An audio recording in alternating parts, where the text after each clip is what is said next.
Superfast cinema shots में आपका स्वागत है। आज हम आपको फॉल मूवी के बारे में बताएंगे जो शायद आपने हिंदी में नहीं देखी होगी। तो चलिए ट्रेलर से मूवी की शुरुआत करते हैं। हंटर और बेकी रॉक क्लाइंबर्स और बेस्ट फ्रेंड्स हैं। कुछ महीनों पहले रॉक क्लाइंबिंग करते समय बेकी के पति की मौत हो गई थी और इससे बेकी अब रॉक क्लाइंबिंग से डरने लगी है।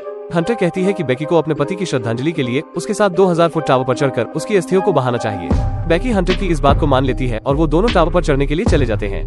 बेकी घबराई हुई है लेकिन हंटर उसको हौसला देती है और दोनों चढ़ना शुरू करते हैं। वहाँ से बेकी नीचे देखकर और ज्यादा घबरा जाती है लेकिन हंटर उसको प्रोत्साहित करती है और दोनों उस पर चढ़ना शुरू करते हैं। अंत में वो दोनों ऊपर चढ़ने में सफल होते हैं और बेकी अपने पति की अस्थियां वहाँ से फेंक देती है। लेकिन जब वो नीचे जाने लगते हैं तो सीढ़ियां टूट जाती है। रस्सी से बंधे होने की वजह से बेकी की जान बच जाती है लेकिन अब उन्हें बिना सीढ़ियों के नीचे जा पाना असंभव है और इनका बैग नीचे एंटीना पर अटक जाता है जिसमें खाने पीने का सामान और एक ड्रोन कैमरा रहता है। बेकी घबराने लगती है। दोनों अपना फोन निकालती है लेकिन इतनी ऊंचाइयों पर फोन का सिग्नल भी नहीं था और उन्हें टॉवर पर एक फ्लैर गन और एक दूरबीन मिलती है।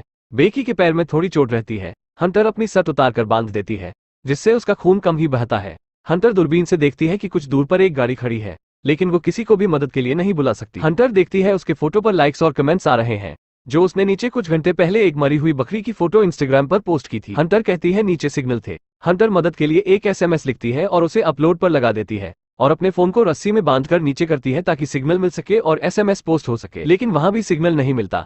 हंटर टॉवर से थोड़ा लटक कर फोन नीचे करती है फिर भी उन्हें सिग्नल नहीं मिलता। फिर वह अपने जूते उतारकर उसमें फोन डाल देती है ताकि फोन टूटे ना। फिर उस जूते को नीचे फेंक देती है इस उम्मीद से कि सिग्नल मिलने पर यह पोस्ट हो जाएगा और उसकी मदद करने कोई आएगा।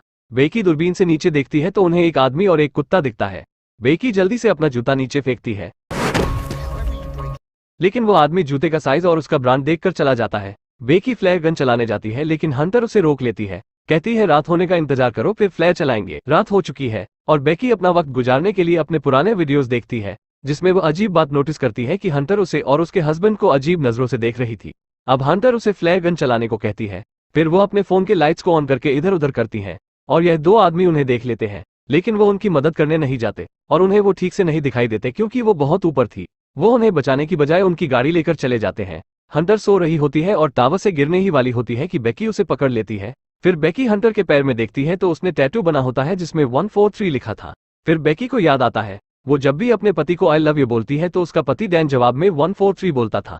अब बेकी को पता लगता है कि उसके पति और हंटर का अफेयर चल रहा था। अब हंटर के पास भी कोई ऑप्शन नहीं था। वो सारी बात बेकी को बता देती है। बेकी अब अलग ही सोच में डूबी हुई थी कि शादी मुझसे और गपागप इससे। हंटर बेकी से माफी मांगती है और खुद नीचे से बैग लाने का फैसला करती है और रस्सी की मदद से नीचे जाती है।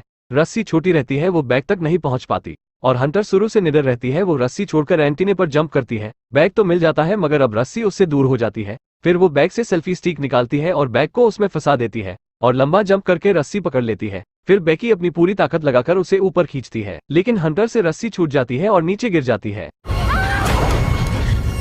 बेकी रोने लगती है और नीचे की तरफ देखती है तो हंटर अभी भी रस्सी से लटकी हुई है लेकिन उसके दोनों हाथ जख्मी हो चुके हैं जिससे अब वो खुद से ऊपर नहीं आ सकती। बेकी उसे पूरी ताकत से ऊपर खींच लेती है। बेकी बैग से पानी का बोतल निकालकर पानी पीती है और एक छोटा सा मदद के लिए लेटर लिखती है और ड्रोन से नीचे भेजती है लेकिन बदकिस्मती से उसकी बैटरी लो हो जाती है और उन्हें ड्रोन वापस लाना पड़ता है। रात हो गई है। बेकी फ्लैश जलाकर नीचे देखती है तो हंटर की लाश एंटीने पर पड़ी होती है और उसे परिंदे नोच नोच कर खा रहे होते हैं। फिर बेकी की आंख खुल जाती है और उसे पता चलता है कि वो एक बुरा सपना देख रही थी। टावर पर लाइट जल रही थी तभी बेकी को आइडिया आता है कि वो ड्रोन की बैटरी को ऊपर जाकर चार्ज करेगी। सुबह में वही होता है। बेकी ऊपर जाती है और तब तक लटकी रहती है जब तक बैटरी चार्ज नहीं हो जाती। नीचे आने के बाद फिर से वही करती हैं। उन्हें एक घर दिखता है और मदद के लिए ड्रोन को घर में पहुंचाने ही वाली होती है कि रोड पर ड्रोन एक ट्रक से टकरा जाता है और ड्रोन के कई टुकड़े हो जाते हैं। उनकी आखिरी उम्मीद भी रोड पर बिखर जाती है। अब बेकी की हालत बहुत खराब हो चुकी थी। बेकी हंटर से उसका जूता मांगती है कि वो उसमें अपना फोन डालकर नीचे फेंक सके ताकि उसकी मदद के लिए कोई आए लेकिन हंटर मना कर देती है। फिर यहाँ पर हमें पता चलता है कि हंटर उसके साथ थी ही नहीं। जब वो बैग लेने गई थी तभी एंटीने पर गिरकर उसकी मौत हो गई थी और उसने सिर्फ बैग को ऊपर खींचा था। बेकी को बस हंटर के होने का एहसास होता है। जब वो नीचे देखती है तो हंटर की लाश परिंदे नोच कर खा रहे थे। वो मरने से पहले एक वीडियो रिकॉर्ड करती है अपने पिता के लिए। फिर सुबह हो जाती है। बेकी सो रही होती है और उसके पैर से खून आ रहा था। एक परिंदा उसे नोचने लगता है लेकिन बेकी उसे पकड़कर उसकी गर्दन तोड़ देती है और उसे कच्चा ही खाकर जिंदा रहती है। बेकी के पिता बहुत परेशान होते हैं कि उनकी बेटी नहीं मिल रही। बेकी हिम्मत करके हंटर की लाश के पास एंटीने तक पहुंच जाती है। बेकी अपना फोन हंटर के जूते में डालती है और उस जूते को हंटर के पेट में डालकर उसे सॉरी बोलकर नीचे फेंक देती है ताकि उसका फोन टूटे ना और वो SMS उसके पिता तक पहुंच सके। रात हो जाती है और उसके पिता उस टावर के नीचे पहुंच जाते हैं। जब उन्हें वहां एक लाश दिखती है तो उन्हें लगता है कि उनकी बेटी बेकी की है, लेकिन थोड़ी दूर से बेकी की आवाज आती है। बेकी अपने पिता को गले लगाकर रोने लगती है। यह मूवी वॉइस ओवर में डब किया गया है, मतलब अब तक ये हिंदी में नहीं आई है। फिर भी अगर आप ये मूवी डाउनलोड करके देखना चाहते हैं तो आपको मेरे इंस्टाग्राम पर SMS करना होगा। यह वीडियो ठीक लगी हो तो लाइक सब्सक्राइब करना मत भूलना।